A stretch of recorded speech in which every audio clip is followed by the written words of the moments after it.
What's up, guys? Okay, so this trade is from Friday. I was watching AVGR. I think it looked like a good pattern. I was looking for the break of that previous high at around 75 cents, and that's where I got in. This is part of a new strategy I've been using. Instead of getting in right at the half or whole dollar break at say 99 or 101, I've been getting in a little bit early, so say at 75, 80 cents, and riding that push towards the half or whole dollar mark.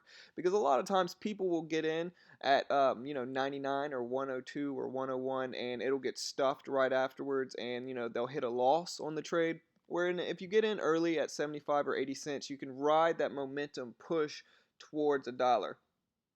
And that way, even if it doesn't break or even if it gets stuffed right afterwards, you're still up a few cents and you can exit the trade, a profitable trade. And if it does actually break that half or whole dollar mark, you can ride it up and win big. And so, yeah, this is one of the biggest things that I've changed from when I was trading on SureTrader. I know a lot of people get in, looking for that break, but they end up losing money when the trade gets stuffed.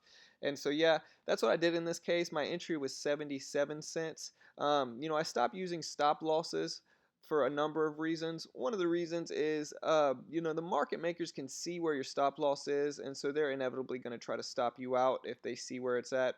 And another reason is I think mental stops are just better.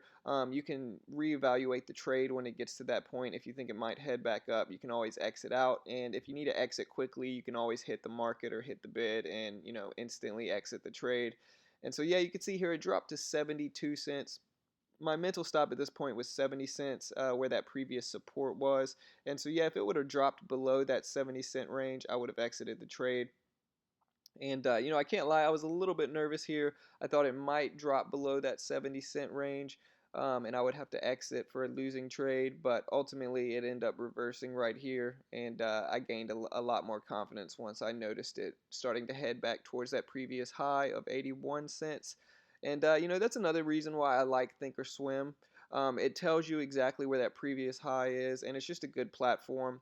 I don't know if you watched my other video where I didn't get filled, but this one I got filled pretty quickly, and so it only happens sometimes. But yeah, you can see here I was pretty happy at this point when it pushed over that 81-cent range. I was pretty confident that this trade would at least work out for me some and would inevitably push towards that 90-cent range for a nice breakout right here.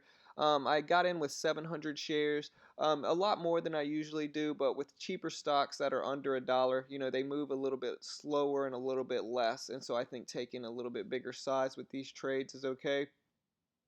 And so, it kept pushing up. This trade was a longer trade. It lasted about 10 minutes, so I had to kind of cut some of the time out of this so the video wasn't really long.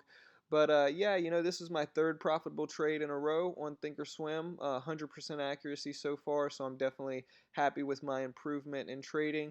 I think the pattern day trading rule is actually working for me. It's helping me stay more disciplined and pick better setups instead of over trading, which was my biggest problem with SureTrader. And so, yeah, you can see here it pushes. I think my exit here was 87 cents or 88 cents. At the time, I was a little regretful. I thought I got out a little bit too early. And the stock did run up to 95 cents before it got stuffed back down. So my exit wasn't terrible, but I left about 5 cents on the table. You can see here I exit here. But yeah, this was my trade for Friday. I'm definitely happy with my improvement. If you want to come check out our free day trading chat room, I leave a link in every video's description, so come check it out. There's always some of us there at least 9:15 a.m., so come check it out when you have time. And if you want to keep watching more videos like this, make sure to like and subscribe. Thanks.